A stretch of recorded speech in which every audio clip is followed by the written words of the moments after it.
అందరికీ నమస్కారం అండి. నేను మీ నాగపద్మను. చందమామ కథలో ఒక కథ వీరయ్య దయ్యం. దీన్ని రచించిన వారు ఎం కామేశ్వరరావు గారు అండి. కామేశ్వరరావు చాలా బాగా రచించారండి. ఇది 1975 జూన్లో ప్రచురించబడిందండి. అయితే మరి పిల్లలకి చిన్న చిన్న కథలు బెడ్ టైమ్ స్టోరీస్లా చెప్పుకోవచ్చు. తర్వాత ఇది సమ్మర్ వెకేషన్ కదా, పిల్లలకి అందరికీ కూడా సాయంత్రం పూట కాస్త కాలక్షేపంగా 4 కథలు వినిపించవచ్చండి. అయితే మరి కథలోకి వెళ్దామా? ఒక ఊళ్ళో వీరయ్య అనే రైతు ఉన్నాడండి. ఆయనకో భార్య కొడుకు ఉన్నారు. భార్య పేరేంటంటే మంగమ్మ, కొడుకు పేరంటే రాజయ్య. రాజయ్య ఎలా ఉంటాడంటే అచ్చం తండ్రిలాగే ఉంటాడనమాట. వాళ్ళు ఏం చేస్తారు, పొలం పండించడానికి ముందు విత్తనాలు వేస్తారు, నీళ్ళు చల్లుతారు. తర్వాత ఏమో మొలకలు వస్తాయి. మొలకలు వచ్చాక దాన్ని ఏమన్నా తీసి చేస్తూ ఉంటారు. అలాంటి సమయంలో వీరయ్య ఏం చేశారంటే, చీకట్లో నుండి ఇంటికి వచ్చే లోపల ఏమైందంటే, అతనికి ఏదో కుట్టేస్తే అతను అక్కడే ప్రాణాలు పోయినాయి అనమాట. ఏదో పాము ఏదో కుట్టేసింది. కుట్టడంతోనే అతను చనిపోతే అతను తీసుకుని 4 మనుషులు తీసుకొచ్చారనమాట. పాపం రాజయ్య ఒక మాదిరి వయసు ఉంది, మరీ పెద్దవాడు కాదు, చిన్నవాడు కాదు. అన్నీ తండ్రికి కావాల్సిన అంత్యక్రియలు అన్నీ కూడా చేసేసాడు. ఇంటి దగ్గర ఏడ్చాడు. సొమ్మసిల్లు పడిపోయింది మంగమ్మ. మగత నిద్రలో ఆవిడకు ఒక కళ వచ్చిందనమాట. ఆ కళ ఏంటంటే, తన భర్త దయ్యమైపోయి వికృతంగా నవ్వుతూ గుడ్లగోపలాగా అరుస్తూ శ్మశానంలో ఉన్న మర్రి చెట్టు మీదకి ఎగిరిపోయినట్టు ఆమె కలగన్నది. కెవ్వు నరిచి లేచి కూర్చుంది. ఆమెను కనిపెట్టుకున్న ఇరుగు పొరుగున అమ్మలక్కలందరూ, ఏమైంది మంగమ్మ, నీకు పీడకలగానే వస్తుందా ఏంటి అని అడిగారు. నా మొగుడు దెయ్యం అయ్యాడట అంటూ మంగమ్మ తనకు వచ్చిన కళ అంతా వివరంగా అందరికీ చెప్పేసింది. వేరైపోయిన 3వ రోజున శ్మశానం దగ్గరికి మర్రి చెట్టు కింద మోచబడి ఉన్న ఒక కోమటి ఊరి వాళ్ళు తీసుకొచ్చారు. అతనికి అన్ని రకాలుగా ఉపచారాలు చేశారు. తెలివి తప్పించారు. కోమటి మొదట పిచ్చి చూపులు చూసి తర్వాత తేరుకొని ముందు రోజు రాత్రి ఏం జరిగిందో అంతా చెప్పాడనమాట. ఏంటంటే, ఆ కోమటి సరిగ్గా పక్క ఊర్లో అనమాట. అతని దుకాణం కావాల్సిన సామాన్లన్నీ ఎప్పుడూ ఈ ఊరి నుంచి ఆ ఊరికి తీసుకెళ్ళాలి. అలా చేస్తూ ఉండగా తెల్లారుజాము అయిపోయింది. ఆ సమయంలో సామాన్ల కోసం బయలుదేరాడు. అతని దారిలో అలవాటైందే కదా అని ఆ శ్మశానం దగ్గరికి వచ్చేసరికి నక్కలు గొడ్లగోబలు అలవడం వినిపించి భయం పుట్టేసింది అతనికి. మర్రి చెట్టు ఆకులు గలగలమంటున్నాయి. మర్రి ఓడలు పట్టుకుని తెల్లటి పంచ లాల్చీ వేసుకుని ఎవరో ఊగుతూ అతని లీలగా కనిపించేసరికి ఎవరికైనా భయం వేస్తుంది కదండి. అలాగా ఒక దెయ్యం ఆకారంలో ఉన్నట్టుండి ఆ దెయ్యం ఏమంటుంది తెలుసా? ఒరే కోమడి, నీ దగ్గర నా డబ్బంతా ఇచ్చిపోరా. నా పెళ్ళాం బిడ్డలకి జరుగుబాటు కావద్దా ఏంటి? నేనెవనో తెలుసా? మొన్నే 3 రోజుల క్రితం చచ్చిపోయిన వీరయ్యని అందనమాట. వెంటనే కోమటి ఆ మాటలు చూసి, అర్ధరాత్రి ఆ మనిషిని చూసి, ఆ దెయ్యాన్ని చూసి కంగారు పడి కళ్ళు తిరిగి పడిపోయాడు. కోమటి మాటలో నమ్మకం కుదిరి ఊరేవాళ్ళు ఏం చేశారంటే, కోమటి పోగొట్టున్న డబ్బు కోసం మంగమ్మ ఇల్లంతా చూసేశారు. ఒకవేళ అంటే వీరయ్యని కదా దెయ్యమయ్యాడు, వీడి ఇంట్లో పెట్టేయడం అనుకుని ఇల్లంతా చూస్తే ఎక్కడ ₹1 డబ్బులు కనిపించలా. మంగమ్మ మళ్ళీ వెక్కెక్కి ఏడ్చేసింది. తన భర్త ఎంత మంచోడు, అలాంటి వాడి మీద ఇలాంటి వాళ్ళు మాటలు చెప్తున్నారా? అతను బాధపడిస్తున్నాడా, అందరినీ బాధ పెడుతున్నాడా అని ప్రతిరోజు ఆమె బాధపడుతూనే ఉండేదన్నమాట. మంగమ్మ అంటే ఊళ్ళో వాళ్ళు ఎవ్వరికి కూడా ఇష్టం లేదు. కోపం వచ్చేసింది. ఎందుకంటే నీ మొగుడే కదా జనాలందరినేమో పిశాచిలా పట్టుకుంటూ ఉంటే మా దగ్గర డబ్బులని తీసుకుపోతున్నాడు అని చెప్పి ఊరు వాళ్ళు ఎవ్వరు కూడా ఆమెతోని మాట్లాడడం మానేశారు, చూడటం మానేశారు. అయితే మళ్ళీ ఒక ఆమె అలాగా శుభ్రంగా ఆ శ్మశాన వాటిక వైపు కంటే వస్తుంటే ఒక ఆడావిడిని తీసుకుని ఆవిడ బంగారం మొత్తం అంతా తీసేసుకుని మరీనేమో లాగేసుకుని మళ్ళీ నేను వేరేని, నువ్వు పెట్టుకుంటే బాగుంటుంది, నా పెళ్ళం పెట్టుకుంటే అందంగా ఉంటుందని చెప్పేసి ఆ మూట అంతా తీసేసుకుని ఆ దెయ్యం పట్టుకెళ్ళిపోయిందనమాట.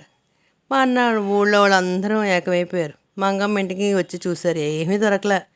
నీ మొగుడు ఊరికి పెద్ద పేడయ్యాడు, ఏంటి వాడిని మర్యాదగా ఊరు వదిలిపెట్టి వెళ్ళిపోమని చెప్పు అని, లేకపోతే నీ మర్యాద దక్కదు అని బెదిరించి వెళ్ళిపోయారు. మంగమ్మకి ఏం చేయాలో తెలియట్లేదు. చచ్చిపోయిన తర్వాత ఇంకా సంబంధం ఊరేవాళ్ళు అనుకుంటున్నారు. వరుసగా 3 దెయ్యాలు కనిపించిందని చెప్పారు. చీకటి పడితే ఎవరు శ్మశానం దగ్గరికి వెళ్ళట్లేదు. అటునుంచి రావడం కూడా మానేశారు. ఊళ్ళో వాళ్ళు మాత్రము వాళ్ళు అనుకుంటున్నారు మంగమ్మతో, నువ్వు నీ కొడుకు ఊరు పోతే కానీ మాకు దెయ్యాలు బెడద వదలదు. రేపు లోపల నువ్వు వెళ్ళకపోతే మేమే మిమ్మల్ని సాగనంపేస్తాం అని గట్టిగా చెప్పారనమాట వాళ్ళందరూ కూడా. ఊళ్ళోనే వాళ్ళు ఉండడానికి ఇల్లు ఉంది, పొలం ఉంది, వాకిళ్ళు ఉన్నాయి, అన్నీ వదిలిపెట్టి ఎలా వెళ్ళిపోతాడు? అయితే ఆవిడ ఏమనుకుంది, సరే నేనే చెప్పాలేమో ఈ ఊరు వదిలి పారిపోమని వేరేని అని అనుకుందనమాట. చీకటి పట్టాక ఏం చేసిందంటే శ్మశానం దగ్గరికి వెళ్ళింది. ఆమెకి నక్కల కోతలు వినిపిస్తున్నాయి. ఆమె మర్రి చెట్టు దగ్గరికి వెళ్ళింది. చెట్టు కొమ్మల్లోంచి, ఆగవే ఆగు, నా పెళ్ళాం బిడ్డలు జరుగుబాటు కావద్దా, నీ దగ్గర ఉన్నదంతా అక్కడ పెట్టు, నేనెవరనుకుంటున్నావే వేరేని అనే మాటలు వినిపించాయి. మంగమ్మ నిర్ఘాంతపోయింది. ఆ గొంతు వేరేది కాదు. ఆమె వెనక్కి తిరిగి ఊరివైపు మళ్ళీ వచ్చేసింది. ఆమె ఇంటి దగ్గరికి వచ్చి జరిగిందంతా తన కొడుకు చెప్పింది. ఎవడో వెధవా నా అన్న పేరు పాడు చేస్తున్నాడురా, వాడు నలుగురికి పట్టియాలి అంది. అందుకు రాజయ్య ఒక ఉపాయం ఆలోచించాడు. ఏంటి అదంతా కూడా తల్లికి చెప్పాడనమాట. ఏమనంటే అది మంగమ్మ కూడా ఒప్పుకుంది. వాళ్ళు ఊళ్ళో వాళ్ళతో చెప్తున్నారనమాట, రేపు ఉదయం ఊరు విడిచి వెళ్ళిపోతున్నాము అని. తల్లి కొడుకులు ఇద్దరు భోజనం చేసేసారు.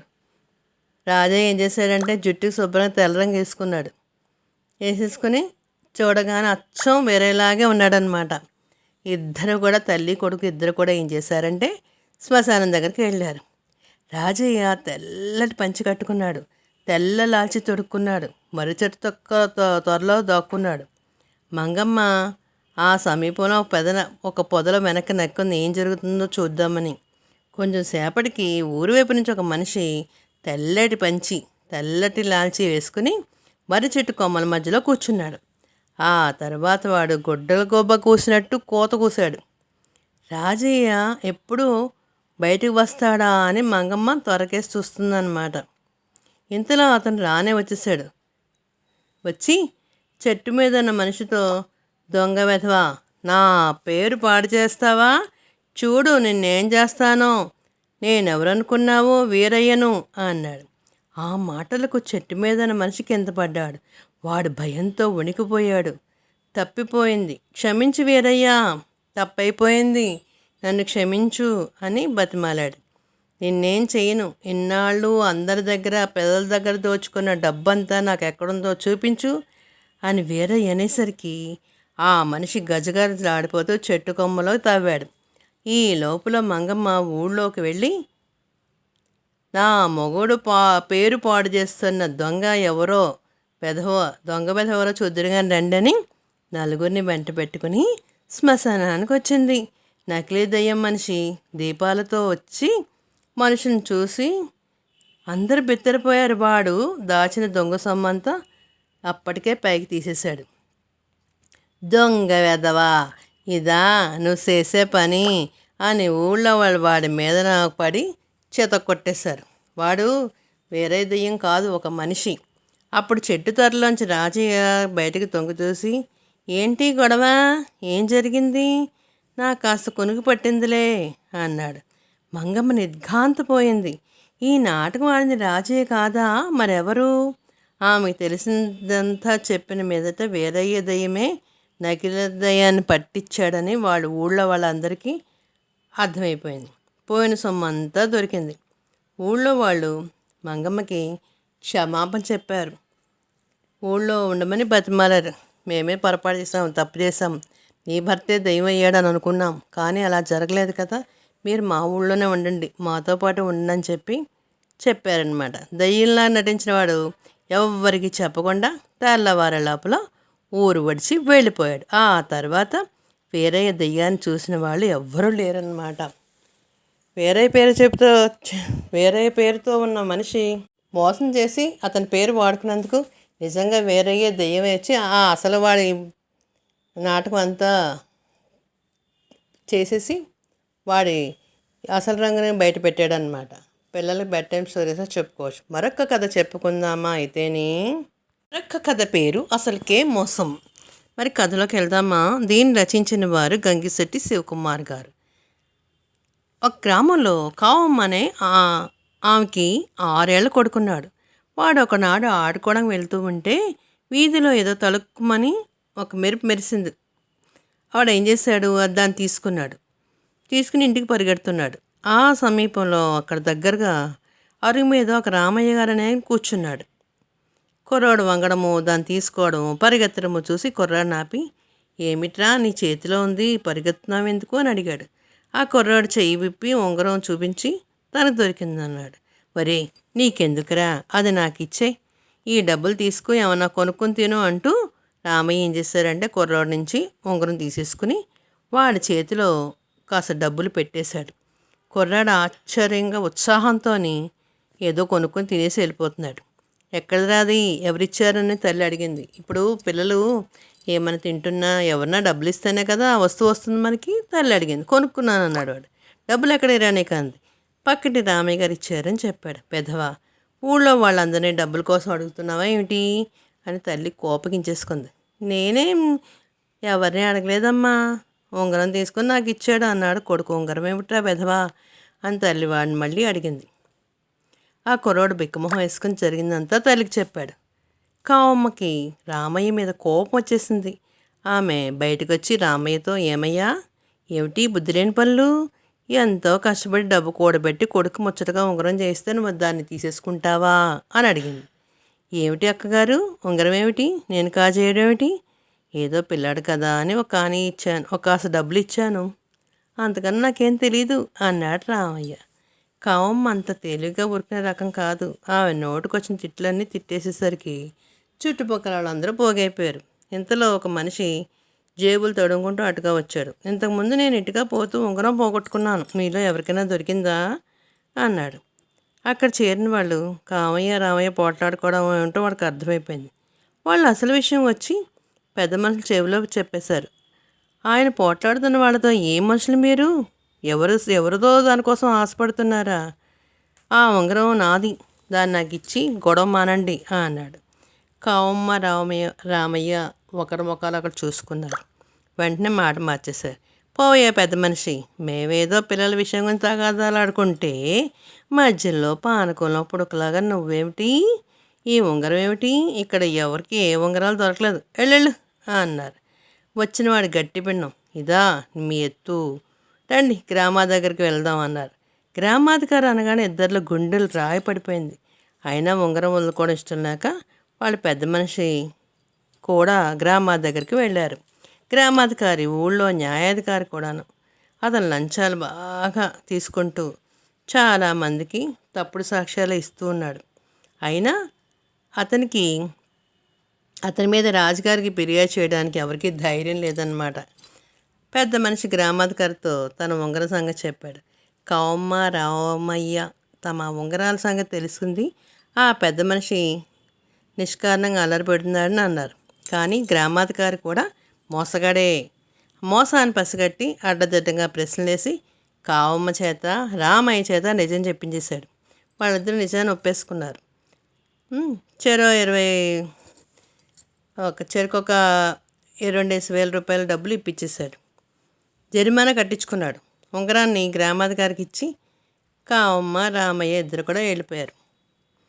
వాళ్ళు వెళ్ళగానే పెద్ద మనిషి గ్రామాధికారితో, అయ్యా తమరు నాకెంతో సహాయం చేశారు, నా ఉంగరం నాకు ఇచ్చేయండి, నా దారినే పోతానన్నాడు. గ్రామాధికారి నవ్వి, ఇంత తొందరపడితే ఎలాగయ్యా, నా ఉంగరం తీసుకుపోయి రేపు మరొకడికి వచ్చి నాది లేదంటే నేనేం చెప్పాలి, రుజువు ఏదన్నా చూపించు, నిరభ్యంతరంగా ఉంగరాన్ని తీసుకెళ్ళు, రుజువు చూపించి సాక్ష్యం చెప్పి అంతదాకా ఇది నా దగ్గరే ఉంటుంది అన్నాడనమాట. చేసేది లేక పెద్ద మనిషి తల వేలాడేసుకుని వెళ్ళిపోయాడు. ఆ రోజు రాత్రి గ్రామాధికారి కంసాలి భద్రయ్య ఇంటికి వెళ్ళి, చూడు భద్రయ్య, అత్యవసరంగా నాకు డబ్బు కావాల్సి వచ్చింది. అప్పు చేయడము మనకి ఇంటా వంట లేదు. నా భార్య చేతి ఉంగరం తెచ్చాను, దీని ఖరీదు కట్టి అన్నాడు. అప్పుడు భద్రయ్యకి ఇస్తూ భద్రయ్య దాన్ని అటు ఇటు తిప్పి చూసి, ఈ ఉంగరం 400 రూపాయల మించి చేయదు. నా దగ్గర ఇప్పుడు 200 ఉన్నాయి. మీరు ఎప్పుడైనా ఒకసారి తీసుకోండి అన్నాడు. ఆ విషయం ఇంకొకరికి కూడా తెలియడం ఎందుకని గ్రామాధికారి ఏం చేశాడు, భద్రయ్యతో, పర్వాలేదులే భద్రయ్య, నీ దగ్గర ఉన్నప్పుడు ఇవ్వు, మిగతా అది రేపు సాయంత్రం సర్దితే చాలు అన్నాడు. భద్రయ్య 200 వరహాలకి ఇచ్చేసాడు. గ్రామాధికారి డబ్బు తీసుకుంటూ భద్రయ్య సంగతి ఎక్కడికి చెప్పకే అన్నాడు. మన్నాడు సాయంత్రం గ్రామాధికారి భద్రయ్య ఇంటికి వచ్చి డబ్బులు అడిగాడు. డబ్బా? నేను నీకు డబ్బు ఇయ్యాలి, దేనికి ఇవ్వాలి అన్నాడు భద్రయ్య. భద్రయ్య, నన్ను మోసం చేయడం చూడకు, రాజుగారితో చెప్పి నీ తల తీయించేస్తానని గ్రామాధికారి బెదిరించాడు. భద్రయ్య అస్సలు భయపడలేదు. అతను గ్రామాధికారి వెంట రాజుగారి సభకి వెళ్ళి రాజు సమక్షంలో గ్రామాధికారికి చెప్పిన దాంట్లో అబద్ధం లేదని అంతా నిజమని ఒప్పుకున్నాడు. రాజు భద్రయ్యకి పెద్ద జరిమానా విధించేశాడు. మోసగాళ్ళందరికీ జరిమానా విధిస్తున్నట్టే గ్రామాధికారి కూడా విధించండి అన్నాడు భద్రయ్య. గ్రామాధికారి ఏం మోసం చేశాడు అని రాజు ఆశ్చర్యంగా అడిగాడు. భద్రయ్య ఉంగరం గురించి ఊళ్ళో జరిగిందంతా రాజుకు చెప్పేశాడు. అన్నీ అబద్ధాలన్నాడు గ్రామాధికారి. అప్పుడు భద్రయ్య ఇలా అన్నాడు, ఈ ఉంగరాన్ని నేను ఒక రాజోద్యోగి కోసం ఇచ్చాను. అది నకిలీ ఉంగరం. అది నా దగ్గరికి వచ్చి తన భార్య వజ్రపు ఉంగరం కోసం పోరు పెడుతుందని, తనకు అంత స్తోమత లేదని అన్నాడు. నేను ఆయనకు తక్కువలో నకిలీ ఉంగరం చేసి ఇచ్చాను. దాన్ని ఆయన తీసుకుపోతూ దారిలో పోగొట్టుకున్నాడు. దీన్ని మోసం చేసి గ్రామాధికారి తీసుకున్నాడు. నేను చెప్పిన రాజోద్యోగి ఇప్పుడు ఈ సభలో ఉన్నాడు. భద్రయ్య మాట వినగానే ఒక రాజు ఉద్యోగి లేచి భద్రయ్య మాట నిజమని ఒప్పుకున్నాడు. రాజుకు గ్రామాధికారి మీద కోపం వచ్చింది. ఆయన భద్రయ్యతో, గ్రామాధికారితో పాటు నువ్వు కూడా మోసగాడివే కదా అన్నాడు. భద్రయ్య నవ్వి, మహారాజా, మన గ్రామాధికారి ఇలాంటి మోసాలు, అక్రమైన తీర్పులు చాలా కాలం నుంచి చేస్తున్నాడు. ఇప్పుడు వాటిని బయటపెట్టే అవకాశం వచ్చింది కనుక ఇలా నాటకం ఆడాను. నేను మోసగాడిని అయితే నకిలీ ఉంగరానికి 200 రూపాయలు నేను ఎందుకు ఇస్తాను అన్నాడు. ఆ మాటకు రాజు నచ్చింది. ఆయన భద్రయ్య తెలివికి ఎంతో మెచ్చుకొని గ్రామాధికారి చేత భద్రయ్యకి 1000 రూపాయల వరహాలు ఇచ్చి 1000 రూపాయలు ఇచ్చి గ్రామాధికారి పదవి నుంచి తొలగించి కఠిన శిక్షను కూడా అతనికి విధించారన్నమాట. అయితే మరి తెలుగువారి దీపకాంతికి లైక్ చేసి, షేర్ చేసి, సబ్స్క్రైబ్ చేసి కామెంట్ రూపంలో పెట్టండి.